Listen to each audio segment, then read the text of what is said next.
Bonsoir à toutes et à tous, bienvenue dans cette session d'information sur la télévision Labari, une session que nous ouvrons comme tous les jours par la pensée aux acteurs de la société civile et aux autres citoyens arrêtés dans le cadre des manifestations de protestation contre les mesures fiscales antisociales contenues dans la loi des finances 2018. Dans le premier groupe d'acteurs de la société civile et de citoyens, il y a les responsables tels que Ali Idrissa du Rotab, Moussa Tiangari de l'association Alternative Espace Citoyen et nous, Mamadou Arzika et Maître Lirwana du mouvement pour la citoyenneté, pour la promotion d'une citoyenneté responsable MPCR, qui sont détenus depuis le 25 mars dernier. Avec eux, une vingtaine d'autres personnes.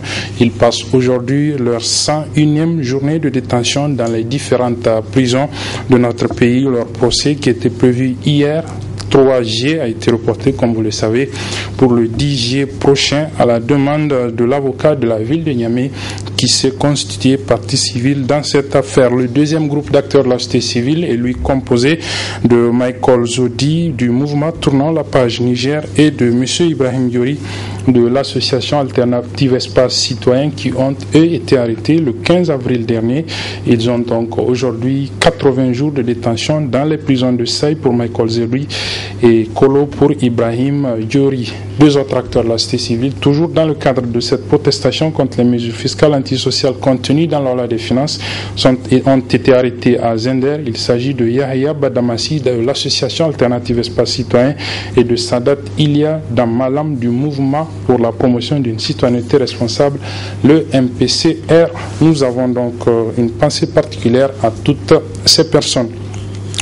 Pendant que les résultats du brevet d'études du premier cycle, les examens donc du brevet d'études du premier cycle ont commencé à être proclamés dans différents jurys de la capitale ici à Niamey, nous nous intéressons aux préparatifs de l'autre examen scolaire de l'an de fin d'année. Il s'agit du baccalauréat, session 2018.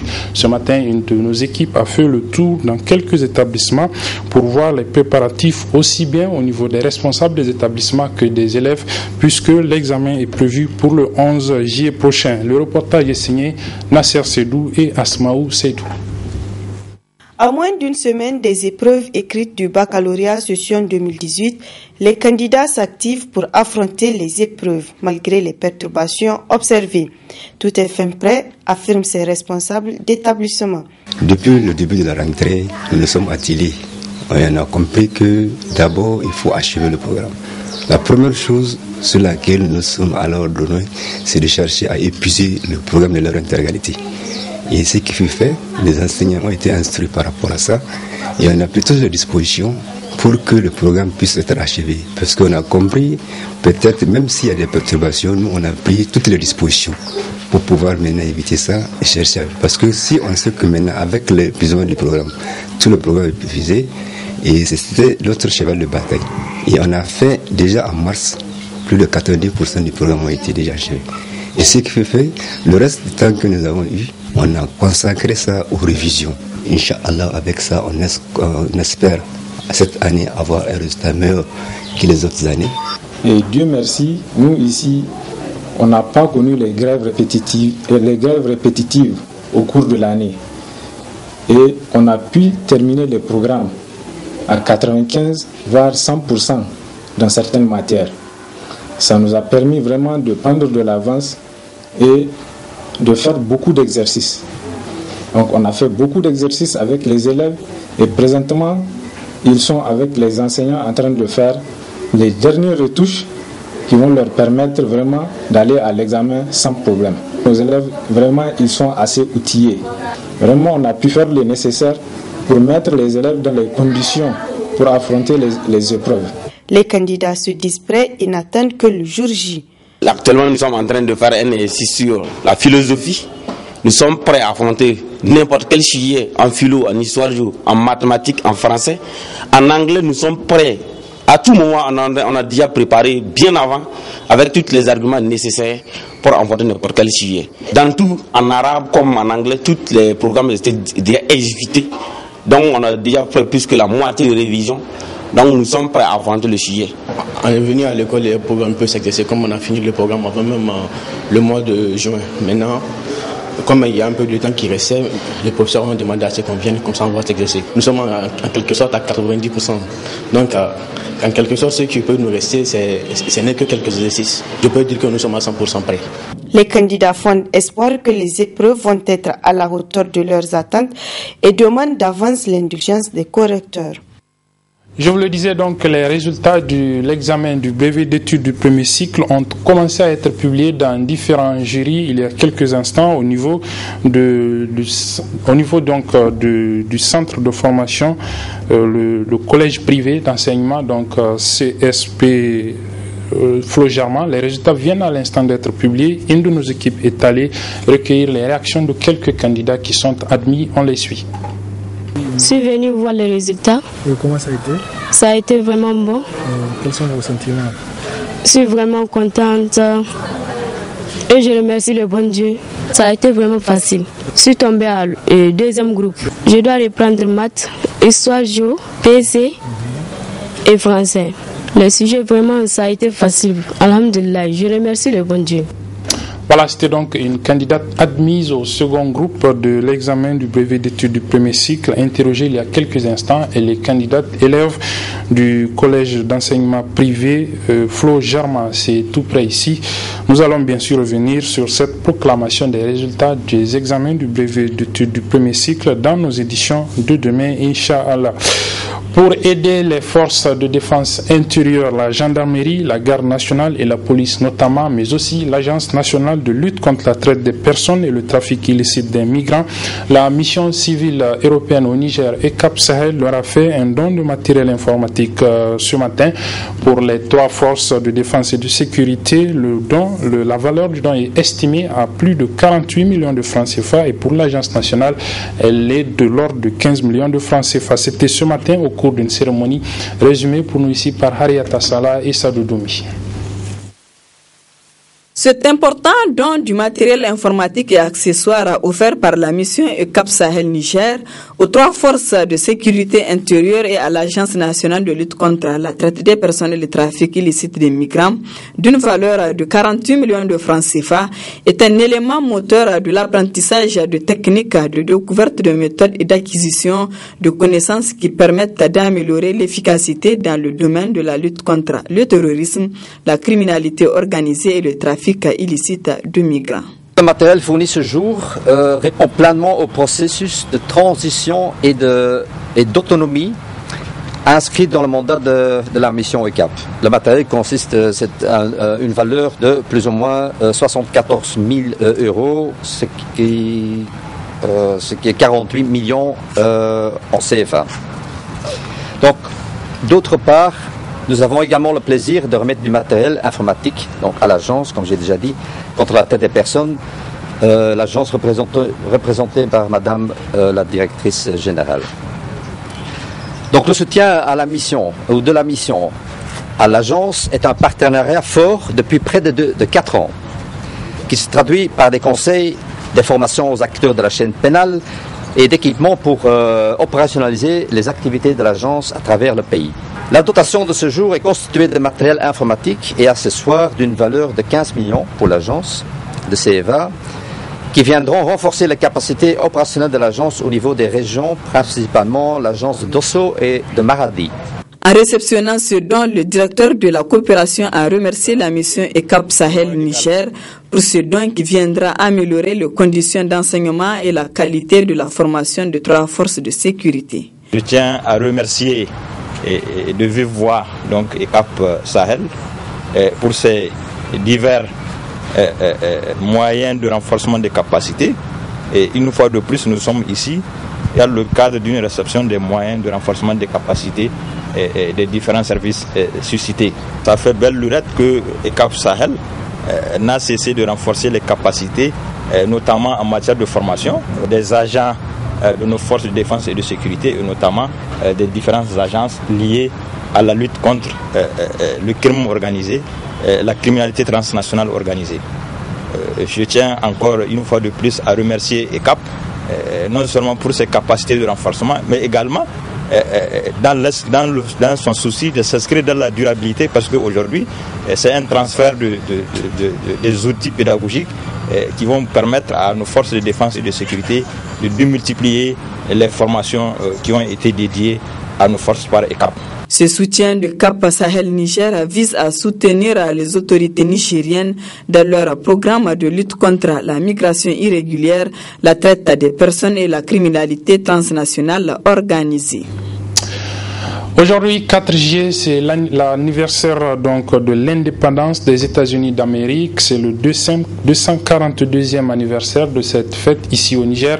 Pour la célébrer, la représentation diplomatique des États-Unis d'Amérique organise une réception à l'intention des citoyens américains vivant ici au Niger, notamment à Niamey. Une réception à laquelle étaient également conviés les autorités politiques et administratives du Niger ainsi que les partenaires de la coopération entre les États-Unis d'Amérique et le Niger. C'était donc hier, veille de cette fête, en présence de nos reporters Halid Bourema et Adam Soumana. Présentation des couleurs par un détachement de la Marines du pays de l'Oncle Sam, suivi de l'hymne des deux pays, ont constitué les temps forts de la célébration de la date anniversaire de l'indépendance américaine. Une cérémonie qui s'est vue rehaussée par la présence de plusieurs personnalités civiles et militaires du pays ainsi que des représentants du corps diplomatique accrédité au Niger.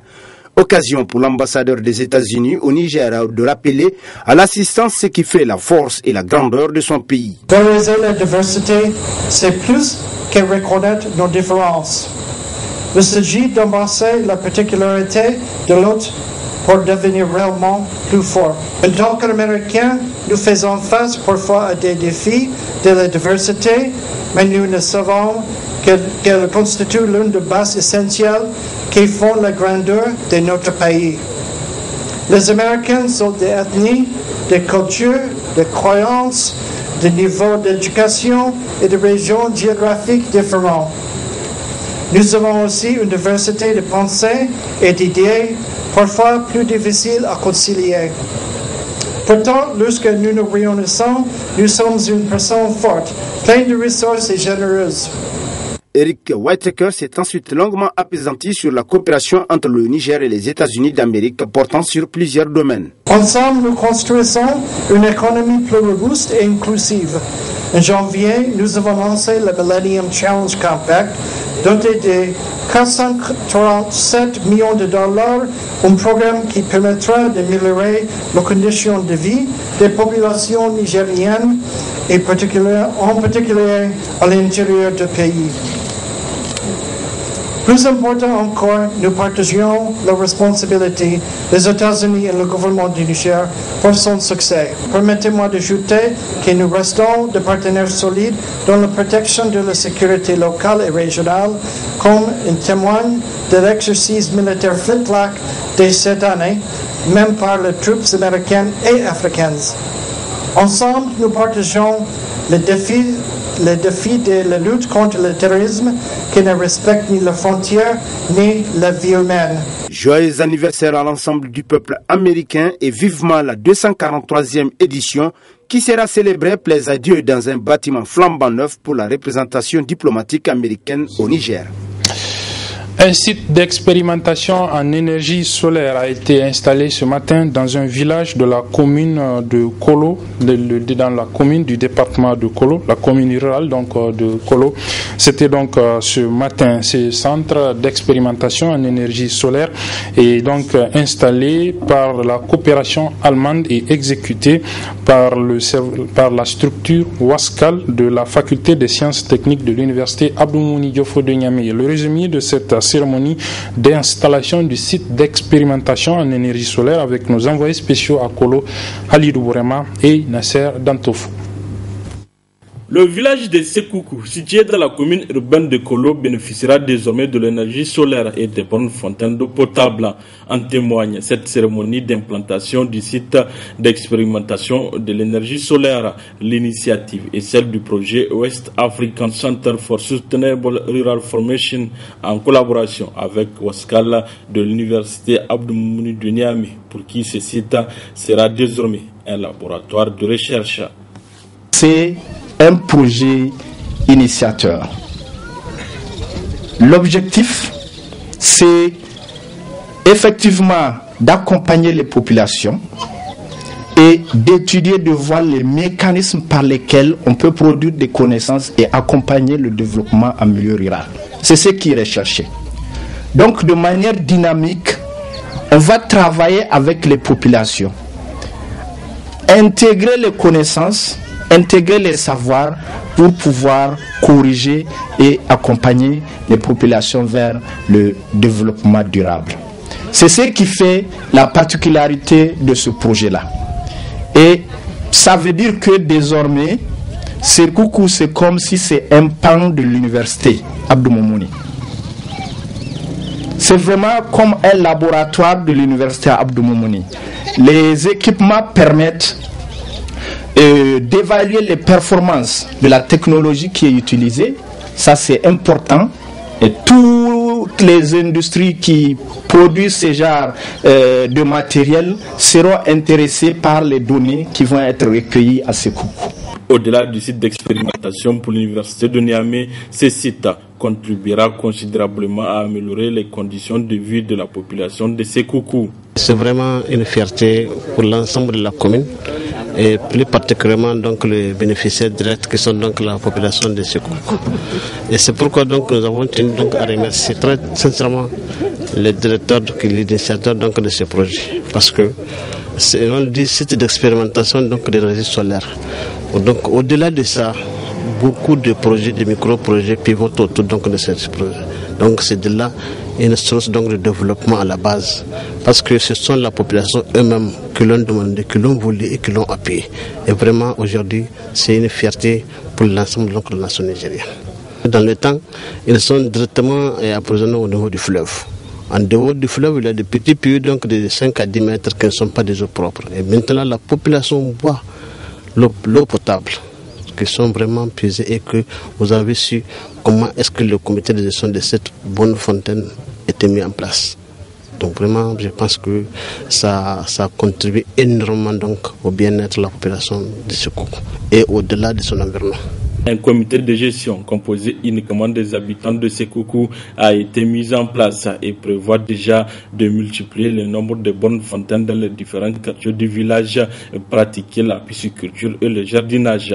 Notez que ce projet a été financé par une institution allemande DAD d'une hauteur de 70 000 €. Du sport pour refermer cette édition avec les préparatifs du TOLAC 2018. Le TOLAC, c'est le tournoi de lutte ouest-africain que notre pays doit abriter du 13 au 15 juillet prochain. Le tournoi regroupe, comme vous le savez, les pays membres de l'espace CEDEAO. Mais à quelques jours de l'ouverture de ce tournoi, l'organisation piétine. On voit tout cela dans ce reportage de Aboubakar Souley et Abdelrazak Hamidou.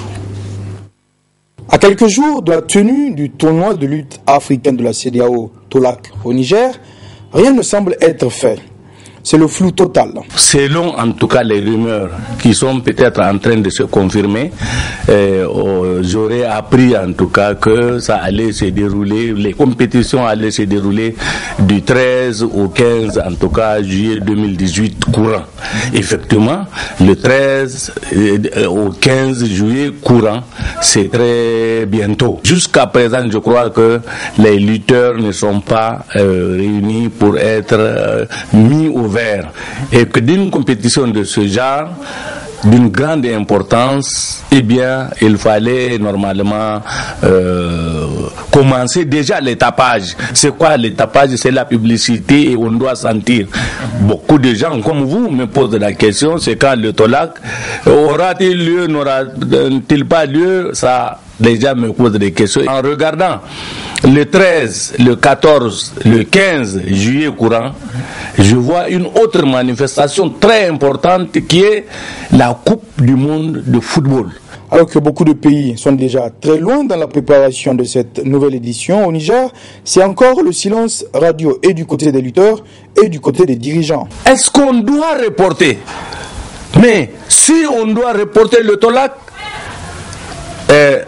le Niger encaissera les pots cassés. Parce qu'une compétition nationale peut être reportée. Mais une compétition internationale, si vous au Niger, vous n'êtes pas prêt pour accueillir les gens, mais les gens à qui vous avez lancé des invitations. Les émissaires de la CEDEAO sont venus ici pour voir les infrastructures, pour déterminer à peu près la date, la période, pour ne pas dire la période. Eh bien, cette période va être larguée. L'information de cette période va être larguée à tous les pays participants et de surcroît au monde entier. Je ne connais pas l'ossature de l'équipe nationale. C'est pourquoi je vous ai parlé de mise au vert. S'il y avait de mise au vert, j'aurais su, voilà, des gens qu'on avait convoqués. Ah, peut-être que les gens sont en train de s'entraîner en cachette, je ne sais pas. Mais je ne suis pas informé, je ne sais pas où c'est. Les autorités subissent parfois les pressions, les ordres de la CEDEAO. La période indiquée pour la CEDEAO dépend en tout cas des pays membres de la CEDEAO avec les dirigeants de la CEDEAO, et maintenant le pays qui bénéficiera de la compétition s'organise maintenant pour la bonne marche de la chose. Si les choses ne bougent pas très vite, alors même si ce tournoi arrive finalement à se tenir, le Niger, éternel favori, risquerait de faillir au niveau de l'organisation, sans compter ce qui semble être conduire nos lutteurs à l'abattoir. Et c'est sur ce que se referme cette édition, mesdames, messieurs. Merci de l'avoir suivi. Très bonne suite des programmes sur la télévision Labari.